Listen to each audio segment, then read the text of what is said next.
Why avoidants break every rule to come back to the empath. When an avoidant comes back, it's not because the rules suddenly changed. It's because you changed the story they thought they already understood. Most people think avoidants disappear because they don't care. But that's not how this dynamic works. Avoidants pull away because closeness triggers a pressure they don't know how to carry. Meanwhile, the empath stands there, steady, open-hearted, and emotionally fluent, offering a level of understanding the avoidant rarely finds anywhere else. But here's the twist. Even though avoidants run from what feels overwhelming, they often circle back to what feels rare. And what feels rare is the empath's combination of strength, warmth, and emotional intelligence. The avoidant may try to live by rigid rules. Don't get too close, don't need anyone, don't be vulnerable. But something about the empath makes those rules impossible to maintain. When the empath stops overgiving, when they reclaim their center, when they show they can bring presence without pressure, that is when the avoidant's internal compass starts malfunctioning. Because suddenly the empath is no longer the source of overwhelm, they're the source of gravity. And avoidants can try to outthink that pull, but they can't outrun it. They come back not because the empath begged, chased, or convinced them, but because the empath finally understood their own value. And value is attractive. Value is grounding. Value pulls people in, even the ones who once ran. Avoidance return because the empath becomes the one thing they never expected, the safest person they ever tried to leave. Avoidants don't return because everything suddenly feels easy. They return when emotional safety becomes clearer than emotional pressure. For an avoidant, closeness often feels like standing too close to a fire, warm, comforting, but also intense enough to make them instinctively step back. It's not that they don't feel, it's that they feel too much and don't know how to regulate it. When the empath is giving, guiding, soothing, and interpreting every emotional nuance, the avoidance system overloads. They mistake the empath's care for expectation and expectation for danger. But the moment the empath shifts their energy from trying to reassure the avoidant to simply being grounded within themselves, the emotional temperature changes. The fire becomes steady, not scorching. The empath becomes a calm presence instead of an emotional demand. That is the exact moment safety replaces pressure. When the empath pulls back, not out of punishment, but out of self-respect, the avoidant experiences something unusual, space without disconnection. The empath isn't chasing, convincing, or trying to decode the avoidant's behavior. They're not trying to rescue the dynamic. They're simply standing in their own emotional home, doors open, lights on, yet no longer dragging someone inside. That shift is profound. For the avoidant, it removes the sensation of being cornered. What once felt like a tidal wave of emotion becomes a gentle tide they can actually approach. The empath's presence starts to feel balanced, still warm, still understanding, but no longer overwhelming. Emotional safety isn't created by intensity, it's created by stability. And stability is the one thing the avoidant didn't know they were starving for. As the empath returns to themselves, investing in their own life, interests, boundaries, and inner calm, the avoidant's internal narrative fractures. The old belief of getting close means losing myself no longer applies. The empath isn't trying to consume their world, they're simply existing confidently within their own. That creates a magnetic shift. What the avoidant once ran from becomes the place they feel most at ease because they are no longer needed to provide constant reassurance or emotional explanations. Instead, they're able to show up at their own pace without feeling judged or pursued. Emotional safety for an avoidant isn't the absence of connection, it's the absence of pressure. And when the empath stops over-functioning, stops over-reading, stops trying to manage every emotional current, the avoidant finally sees the truth. This is someone they can be close to without losing themselves. That realization is powerful enough to make them break every rule they once lived by just to come back. When an empath stops pouring their energy outward and begins directing it inward, something fundamental shifts, not only within them, but in the entire dynamic. An empath who constantly gives, comforts, anticipates needs, and tries to emotionally hold the relationship ends up unintentionally shrinking their own value. Not because they aren't valuable, but because people naturally overlook what they never have to work for. When the empath finally pauses and asks, "What do I need? What do I feel? What do I want to experience?" they step back into their own center. And this act alone is magnetic. The avoidant, who once felt the empath's presence as something enveloping or intense, suddenly feels the absence of that emotional caretaking. It's not a punishment, it's a recalibration. The empath is no longer anxiously available. They're no longer stretching themselves to meet the avoidant's comfort zone. They're living in their own rhythm again. This is the moment the avoidant begins to see the empath not as a giver on autopilot, but as an individual with depth, boundaries, and self-respect. Value becomes visible when it's not constantly handed over. When the empath steps back into their interests, their friendships, their inner world, they glow differently. They feel grounded rather than drained, expressive rather than over-accommodating. And people, including avoidants, feel that shift immediately. The avoidant notices they no longer get the emotional reassurance or endless patience they once relied on. Instead, they see someone who is whole and complete, someone who doesn't need to be chosen to feel fulfilled. This creates a subtle but powerful sense of attraction. Not the insecure kind that begs for validation, but the genuine kind that forms when someone is aligned with themselves. The empath's value isn't in their caregiving alone, it's in their clarity, their vibrancy, their emotional intelligence, and their strength. When they stop shrinking those qualities to make the connection work, the avoidant begins to feel the weight of what they've lost. What used to feel like guaranteed presence now feels like a privilege. What used to feel predictable now feels intriguing. The avoidant starts wondering what the empath is thinking, how they're feeling, what they're redoing, because the empath has become a full person again, not an emotional safety net. When the empath turns inward, they stop radiating anxiety and begin radiating confidence. And confidence, especially quiet confidence, is irresistible. The avoidant may not articulate it, but they sense the change. The empath no longer needs them, and that paradoxically makes the avoidant want to return. The gravity of someone who values themselves is far stronger than the pull of someone trying to be valued. Avoidants don't break their own rules because someone pursues them. They break their rules when they feel a sense of connection that doesn't trap them. What makes the empath so unique is their ability to offer closeness without suffocating intensity, presence without pressure.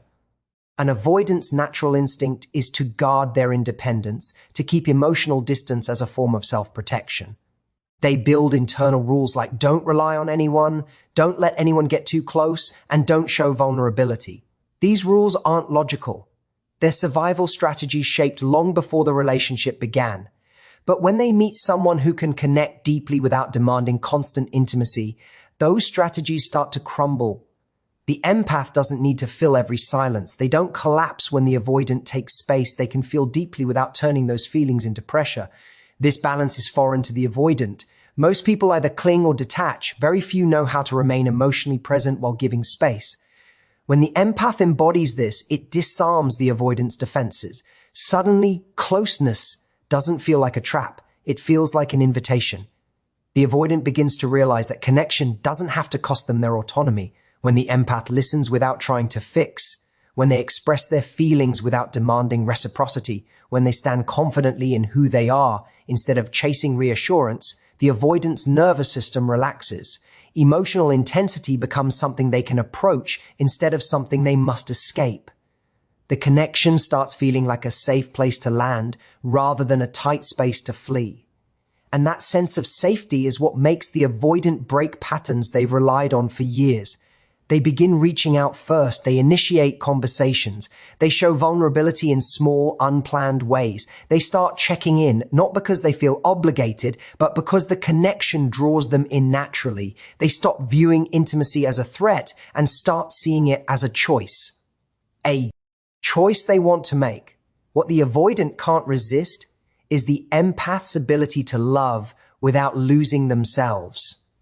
That blend of independence and emotional insight is rare. It shows the avoidant that closeness doesn't have to mean disappearing into someone else's needs or expectations. It can simply mean sharing space with someone who understands them without crowding them. Over time, the avoidant notices something undeniable. The empath is someone with whom they can be close and still feel like themselves. and that feeling is powerful enough to override every rule they once believed kept them safe. Distance gives avoidants a sense of control, but it also reveals something they try very hard not to acknowledge. They miss the very connection they pushed away. When an avoidant steps back, they often believe they're restoring emotional balance, protecting themselves from overwhelm, or resetting their sense of autonomy. In that space, they convince themselves that independence will feel liberating, that being alone will quiet the internal noise. But once the empath's presence is no longer a steady backdrop, once the warmth, understanding, and emotional resonance fade from their daily life, the avoidant begins to feel a different kind of emptiness. Not the peaceful solitude they expected, but a hollow quiet that reminds them of what they left behind. Avoidants are used to people chasing after them. They're accustomed to being pursued, questioned, or emotionally cornered once they pull away. But an empath, especially one who has learned not to abandon themselves, doesn't fill the silence with pursuit. They don't rush to close the gap. They let the distance be the avoidant's choice, and they focus on their own life. That shift impacts the avoidant more deeply than they admit. Suddenly, the avoidant isn't being overwhelmed or pressured. They're simply alone. And in that aloneness, they start to feel the absence of the empath's presence in a very real way. They miss the emotional clarity the empath brought into conversations. They miss the grounding effect of being truly seen and understood. They miss the unspoken emotional language that made them feel safe, even if they didn't know how to communicate that safety back. The empath's presence offered something subtle yet powerful: emotional regulation, gentle insight, a sense of connection that didn't demand constant performance. Without it, the avoidant confronts a stark contrast between solitude and loneliness. And loneliness has a way of dismantling their internal narrative. The longer the empath stays centered and calm in their own world, the more the avoidant realizes they weren't running from the empath. They were running from the feelings, the connection activated within themselves. Distance gives them time to see this without the fog of emotional overstimulation. It also gives them time to see that the empath isn't waiting in the wings. That realization hits a vulnerable place. The avoidant begins to understand that the connection they took for granted won't simply be there on demand. This is when they feel the pull to return, not because they suddenly change their attachment style, but because the absence of the empath makes them confront the truth that the connection meant more to them than they allowed themselves to feel. In the quiet, they recognize the value they walked away from, and that recognition becomes the force pulling them back. What draws an avoidant back is rarely the empath's softness. It's their boundaries. Softness may open the door, but boundaries create the structure that makes the connection feel stable rather than suffocating. When the empath moves from over-accommodating to self-owning, something essential changes in the dynamic. The avoidant no longer feels they're being pulled into an emotional current they can't control. Instead, they sense a relationship where closeness doesn't mean losing themselves and distance doesn't mean punishment. Boundaries make the connection feel predictable in a healthy way, and predictability is what starts building trust in an avoidant's nervous system. An empath without boundaries can feel overwhelming to someone who fears being needed too much. Even the most loving intention can feel like pressure when it comes without clear limits. But when the empath begins setting those limits, communicating what feels right, saying no when necessary, pausing instead of pouring, the avoidant experiences something they rarely encounter: a relationship that doesn't require them to be the emotional regulator. The empath isn't trying to fix everything, rescue the dynamic, or manage the avoidant's reactions. They're simply taking responsibility for themselves, which quietly invites the avoidant to do the same. Boundaries also create emotional contrast. The avoidant begins to notice when the empath steps back or redirects their energy because it's no longer masked by constant giving. Where the empath once overextended, they now hold their shape. Instead of disappearing into the avoidant's emotional rhythm, they maintain their own. This groundedness makes the empath feel less like an emotional sponge and more like a fully formed person with a life independent of the relationship. And that independence is magnetic. The avoidant feels safer engaging when they know the empath won't collapse into them or sacrifice themselves to keep the connection alive. Boundaries communicate, I can care deeply for you without abandoning myself. That message is exactly what the avoidant needs to lower their guard. It shows them that closeness doesn't equate to losing control, that emotional intimacy doesn't mean drowning in someone else's needs. It also signals maturity and emotional resilience, qualities the avoidant often admires more than they admit. As the empath stands firmly grounded in their own value, the avoidant feels the difference. They're no longer returning to someone who is waiting for them. They're returning to someone who respects themselves, someone who knows how to hold love without letting it consume them. The avoidant senses the stability of the empath's boundaries, and that stability becomes the compass guiding them back, not because they feel obligated, but because, for the first time, they feel genuinely safe choosing closeness. When you look at the entire dynamic between an avoidant and an empath, you start to see that it's not chaos, and it's not coincidence. It's a pattern shaped by unmet needs on both sides. The avoidant runs because they fear the intensity of connection, and the empath holds on because they believe love is proven through effort. But the moment the empath stops trying to manage the relationship and starts managing themselves, everything changes. The avoidant no longer sees a force closing in on them. They see a strength they can trust, a calm they can lean into, and a presence that doesn't ask them to surrender their independence. What brings avoidance back is not pressure, persuasion, or pursuit. It's the empath finally stepping into their own value, quietly, confidently, consistently. It's the realization that the person they pushed away is not waiting helplessly with open hands, but standing firmly with an open heart. When the empath evolves, the dynamic evolves, and that evolution naturally pulls the avoidant back, not because they fear losing the empath, but because they finally understand what they stand to gain. In the end, the power was never in the chase. It was always in the empath's ability to hold love with boundaries, warmth with clarity, and connection without self-abandonment. That is what transforms the story. That is what brings both people back to the table, not as pursuer and distancer, but as two individuals capable of choosing each other for the right reasons, not the familiar ones. Thank you for sharing your time and your heart with me today. If these words resonated with you, it's because you already carry the wisdom, strength, and insight within yourself. You just needed them reflected back. Remember, the most powerful shift in any relationship starts with the shift you make within. Take care of yourself. Honor your boundaries and trust your value. Until we speak again, thank you, be well, and keep choosing yourself.